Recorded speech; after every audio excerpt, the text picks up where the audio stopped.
Hello everyone and welcome back to another video. Well, recently I had been looking on Reddit, as one does, because I gotta entertain myself somehow, and I kept coming across these like SSO theory discussions.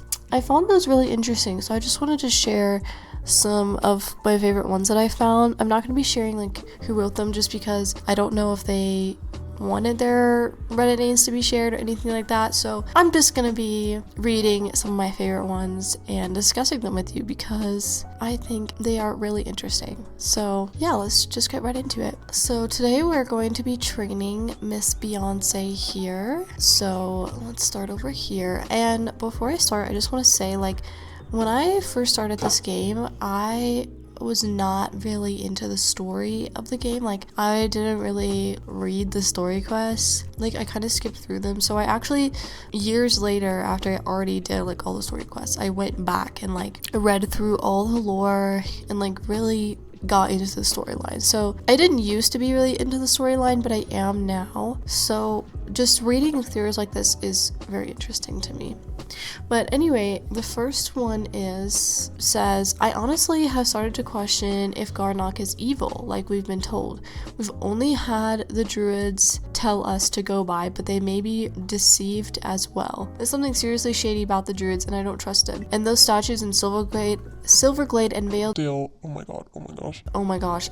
Dude, I literally cannot read and race at the same time. And those statues in Silverglade and Valedale make me wonder, was Aideen this perfect person they all claim, or was she actually evil? If anyone, oh my gosh, I don't know if anyone here played Clue Finders Mystery of the Missing Amulet, but if you have, Aideen totally gives off princess vibes. I have not played Clue Finders, but I will say this is a very interesting theory because you have to keep in mind, like, our character, she only knows about Jorvik as much as the Soul Riders and the Druids have told her. So what if there is something shady going on and we're being used as a pawn? Ugh, it's so dry outside and like my sinuses get so stuffy. But this is a very interesting point of view because, I mean, like I said, we don't really know. Like, we could have been manipulated, we could have just ended up at the wrong place at the wrong time. Anyway, I don't know if you guys have ever played Skyrim, but basically at the beginning of Skyrim, you get to choose whose side you're on. Like, if you're on the rebel side or if you're on like the, I don't remember exactly what it's called. It's been so long since I played it, but like King's side, basically. I don't know.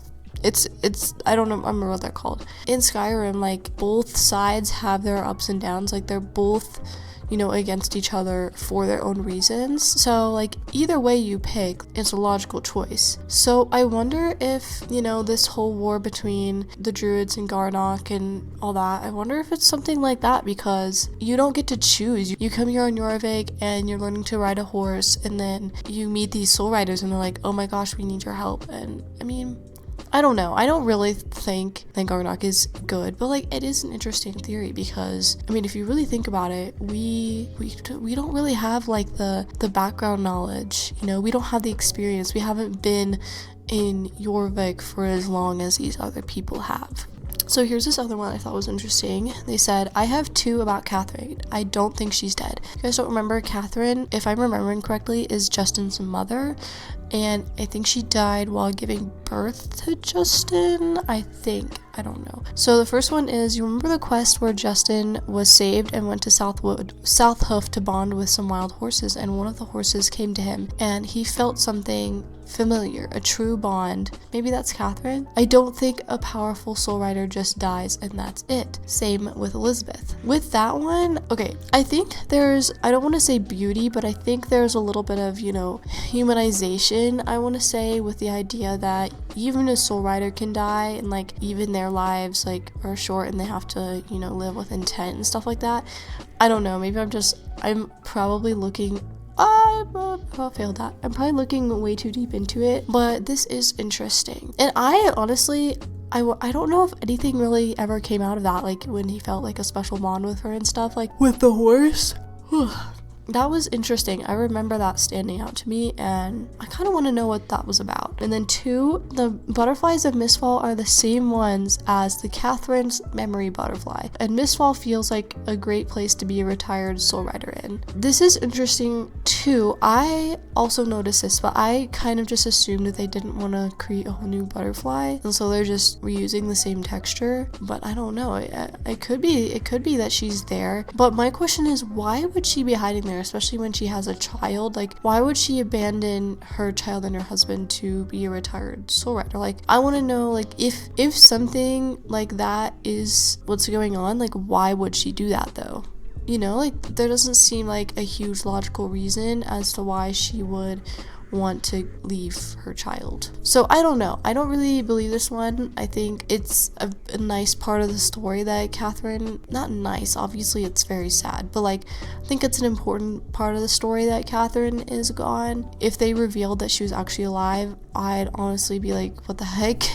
You know, there's just some things that just have to be sad in order for the story to be good. You know what I mean? The second one is, sorry, not the second one. This third one is everything that has to do with Dino Valley. Like, where did the cults go? Why did Dino Valley disappear? Or Dion, I don't know if they meant to say Dino Valley or Dion Valley. The old elevator is apparently over 100 years old, so that must mean that people have been in contact with Dino Valley before.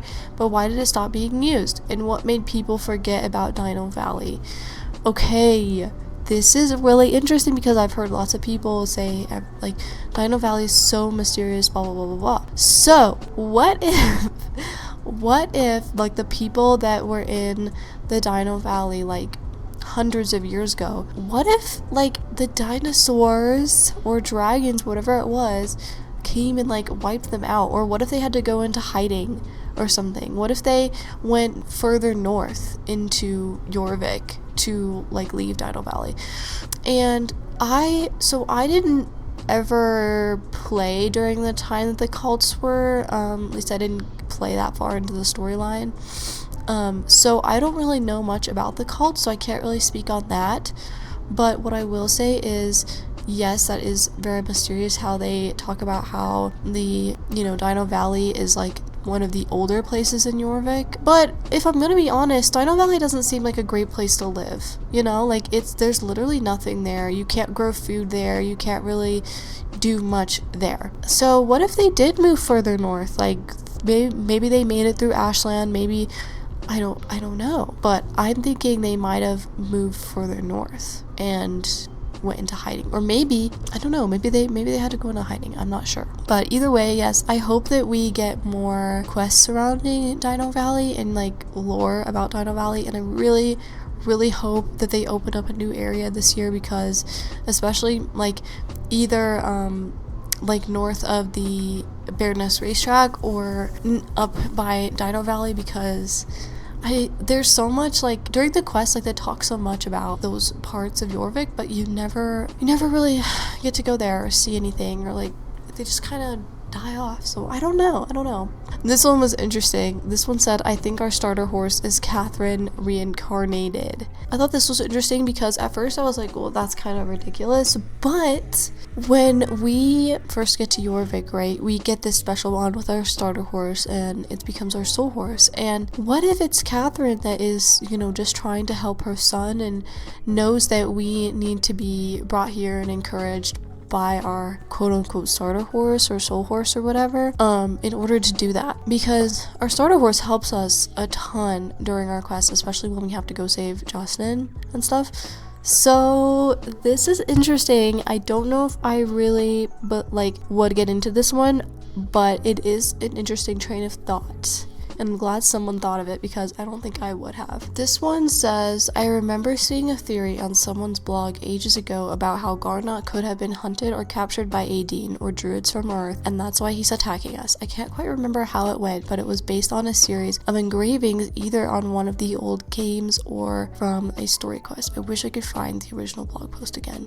Okay, this one's interesting. Like, I kind of want to find that blog post too, because it seems like they had a lot of evidence to go with it, which which always intrigues me. But yeah, this kind of goes along with what I said before. Like, we don't ever really get a choice to, I guess, hear Garnok's side of the story or anything like that. Yeah, this is interesting. It would kind of make sense. Or maybe Aideen, you know, comes to Jorvik and sees Garnok here. Maybe it was his originally, and so she starts hunting him and capturing him, and that would explain why he is attacking us, and maybe she just left that out. But yeah, this is a very interesting theory, and I love the idea, you know, maybe there's another side of the story. But on the other hand, I really like, you know, the true villain vibe of Garnok that I get from Garnok, because I feel like nowadays, you know, in like every movie and like every game, every book, I feel like the villain is always, you know, made to like be like, oh, he's a villain, but maybe he's not so bad after all. You know, with Garnok, it's like, well, what if he just really is just a villain? And I don't really want to ruin that, you know, like vibe, because it kind of creates this like sense of like true mystery in me when I was a kid. And I don't know. I just went on like a stupid little rant there. But anyway, let's move on. So this one's pretty long, so bear with me. Aideen is an alien, and we may be one as well. You know the UFO that crashed near the Baroness's racetrack? Yeah, what's that doing there? Well, in a quest, I think it was the light ride, there's an NPC that mentions seeing a UFO in Jorvik and being told that Aideen came in Jorvik like that. The UFO site could be Aideen's spaceship, or since it looks quite recent, burn marks caused by the crash are still visible, it could be our spaceship. Think about it. We arrive on Jorvik out of nowhere for an obscure reason, and suddenly we have all these magic powers right away. We suddenly don't have any real life responsibilities anymore, and we can just stay in Jorvik forever. At the same time, living off of people giving us pocket money and working with the most powerful people on the island without being questioned at all. That's a weird life for a 17-year-old human. Maybe less of a weird life for a magic alien. So my thoughts on this is, if we are an alien, then why did the Soul Riders not find that suspicious unless they are also aliens and we're just fooling everybody? I can kind of see this. Like, obviously Aideen had to come from somewhere, so maybe she was an alien, came here, you know, created this beautiful place for all these regular people and everything. And yeah, why were we able to come here and just like forget about our lives? Like, don't we have like family or anything? Like, all of a sudden we just have all these magical powers and no one really questions it. They're just like, oh well, we've been waiting for you type of deal. Yeah, it is kind of suspicious, I'm not gonna lie. But you know, you also have to keep in mind that this is a game, so they can't really go into like the super specifics. Yeah, and yes, they are right. The UFO does look quite recent, and you know, within the storyline, we haven't been here that long. So yeah,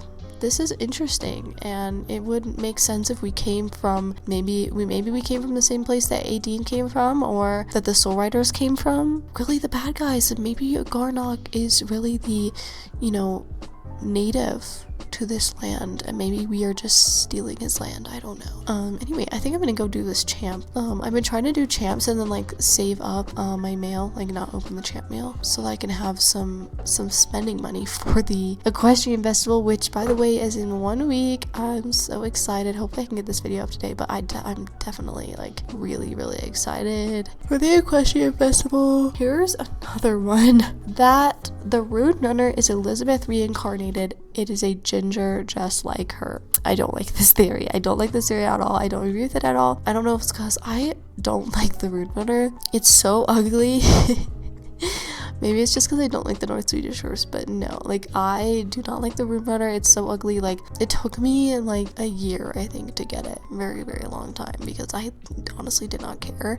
Yeah, I don't like it. It's ugly. But no, I don't think that the Rune Runner is Elizabeth reincarnated. I think it was really sad when Elizabeth died, but I think she died for a good cause, and I think that her story was played out, you know? Like, I think that, I don't know, like, I think it's a good thing. Not a good thing that she died. Oh my gosh, I sound terrible. Like, do you know what I mean? Like, I think it fits well in the story. It was a wholesome kind of thing. It was very sad. Yes, I cried when Elizabeth died, because what the heck was that? But you know, we got Anne back, and we saved her, and Elizabeth was a big part of that, and just overall it was just very not bittersweet, it was just bitter. But anyway, I'm gonna do this champ really quick and then continue on because I already can't do champs very well, so I need to focus. Oh my gosh, I'm literally in first place. Oh my gosh, on a level 10 horse, guys. This is proof you don't have to have full stats to win. I'm speaking too soon, aren't I? As long as I get third place, I'll honestly be happy. Oh, I hate the deer. I hate the deer. Oh my god. We're chilling. Oh my god. We're not chilling. Oh my god. This race. This race makes my blood pressure go higher. Okay, for some reason my recording stopped, but I did in fact get second place. I am gonna open the ribbon one because I put the ribbons in my closet. But yes, I did in fact get second place. Yay! I thought I wasn't going to because I missed a checkpoint, which was devastating, but we did it, guys. For my last reading, I'm just gonna go garden because I just realized I haven't done that today. And so yeah, I know I said I was gonna be trading, but you guys probably aren't paying attention to what I'm doing anyway. And so yeah, we're just gonna go do some flowers. So this one is really long, so I'm just gonna read it in parts, but I think this person did a really good job at explaining themselves, so I wanted to read their discussion. So number 1, Fripp is the main bad guy. In all of the quests we have interacted with Fripp, he just seems off. From what I understand, the Soul Riders get their powers because of Pandoria. Fripp destroys the keystone to Pandoria to get into Pandoria and closing it off in a sense. I understand that was to stop Darko from coming through, but it seemed odd to me. I simply don't trust Fripp. I agree. Fripp, he doesn't really feel the need to explain himself a lot, I feel like. I didn't pay too much attention during the quest, but I did go back and reread a lot of them. Yeah, Fripp is like, everyone just follows him without any question, and I think that's a bit interesting. Also, he did close off Pandoria to prevent Darko from coming out, and guess what? Darko came out anyway. So like, did Fripp not know that there was another way to get out of Pandoria? Like, he's literally from Pandoria. How did he not know that there would be another way to get out, you know? So that is a little bit suspicious that he like closed it off. Was he trying to hide something? I don't know. Very weird. Number 2, there's more to Ashland than we think. For those who have gotten to Ashland, you know it's just simple. There's a volcano and a house, let's see, and that's it. Maybe it's me thinking too much into it, but I think there's something there that's going to fit into the storyline. It's going to be very, very important.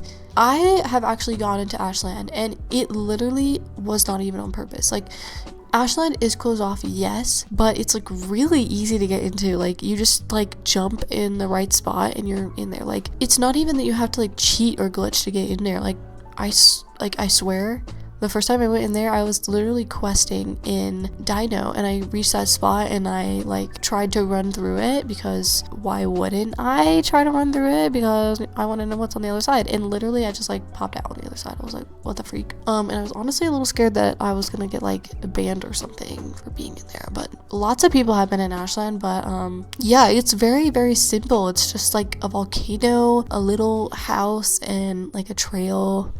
And there's like a message that pops up that's like, oh, this is dangerous, like you shouldn't be here type of thing. But I will say the volcano, from what I remember, it's been a while since I've been there, but from remembering it off the top of my head, it was like quite large volcano. So I wonder if maybe there's like something inside the volcano, you know, like maybe somebody's like workshop or something like that, you know, maybe like a meeting place for people or something like that, because it's an extremely different area from what the rest of Jorvik is. I mean, if you compare like, for example, Wildwoods to a place like Ashland, like it seems so out of place, especially right next to Dino Valley. If I'm not mistaken, I think Ashland is supposed to be the place where Aideen originally came. So I wonder if she's like hiding secrets there or something. So maybe that's like a theory to explore. I could just be completely wrong, and I don't know. Comment down below if you know. Is Ashland the place where Aideen originally quote unquote landed? So maybe she has some information hidden there from us that she doesn't want us to know. Maybe the people that were in Dino Valley traveled through there. Maybe they found out some stuff they maybe weren't supposed to find out. I don't know. Maybe that's what happened to those people who lived up there. Maybe they, you know, got a little bit too curious. I don't know. maybe I'm getting a little too dark, but it is something worth thinking about. So number 3, the dark riders aren't intentionally bad. I feel like they were broken in some way and then went to the dark side because Mr. Sands promised them something they wanted. Okay, I am not a big fan of this. Like, I don't know if you would call it a trope, but especially like recently in movies and books and stuff, I feel like it's so overplayed. Like, the bad guys aren't really bad, or the bad guys have a reason to be bad. I don't know. It's my personal belief in my personal life, because I have personal experience with family members who always tried to manipulate, you know, other family members into being like, well, I can't help it that I'm bad. Like, I can't help it, blah, blah, blah, blah, blah. So maybe this is just my internal trauma, but it's your choice to be bad. But there is something to be said about how I said earlier about how, you know, in Skyrim, both sides see each other as bad, but they both have, you know, good parts to it. So what theory I'm more a fan of is that the Dark Riders are actually the good guys and we are the bad guys. Either way, I think one of us is bad. I don't know. Maybe they're forced to be bad. Maybe they can heal. But me personally, I think that the trope that evil people are not actually evil and they can't help it, I'm not a big fan of that. I just think it's really overplayed. Maybe I'm like terrible for that, but that is just my personal opinion. I think it's been a while since we just had like good, like straight up villains, and I don't think that's a bad thing. Like, there are villains in the world that are just straight up villains. Like, that's just how it is, you know? I don't think it's necessarily a bad thing to have that, but I do understand the sentiment. Like, what if they aren't really bad? What if they are being brainwashed or manipulated by Mr. Sands? What if, you know, we end up having to save them, or, you know, what? I don't know. Me personally though, I kind of want to stick with, you know, the villains are villains theory. This is the last one I'm gonna read just because I don't want this video to be too insanely long and boring. This person, they said number 4, Pandoria is going to be more important later on. Idris is from Pandoria, but where is everyone else in Pandoria? I refuse to believe that he was the only Pandorian that escaped Pandoria, and there has to be others that stayed behind. If more escaped, where are they? What happened? Okay, I thought of this too, because Idris is from Pandoria, Fripp is from Pandoria. Where's their families? Where is, you know, all this? Like, they cannot be the only 2 people that escaped from Pandoria. Like I said, there's places past Ashland, like further like north of Jorvik. Like in this area up here, this whole area is undiscovered. Like, I want to know what type of people live there and what they have to do with the lore of Jorvik and why we haven't heard anything about them. So this is really interesting, and I wonder if there still are people in Pandoria that live in Pandoria. Like, there's a community there or something like that. There might be like a piece of the lore that I'm forgetting, like they all got killed or something. I don't know. I don't remember. But this is interesting. Where's everyone else from Pandoria, you know? Like, it can't be like they didn't just sprout out of nothing. Like, they didn't grow off the trees, did they? Like, you get what I'm saying? That'll be it for this video. Let me know what you guys thought of these theories in the comments, and let me know some of your theories in the comments. And yeah, if you guys haven't already, make sure to go check out my community posts on YouTube. I posted like a Q&A questionnaire for you guys, so please go fill that out, because I would love to answer some questions from you guys about me as we approach 1,000 subscribers. I just want to say thank you guys so much for your support, even though I took a little bit of a hiatus from posting. I really love to see all of your guys' kind comments. You guys are amazing, and I will see you in the next one. Bye.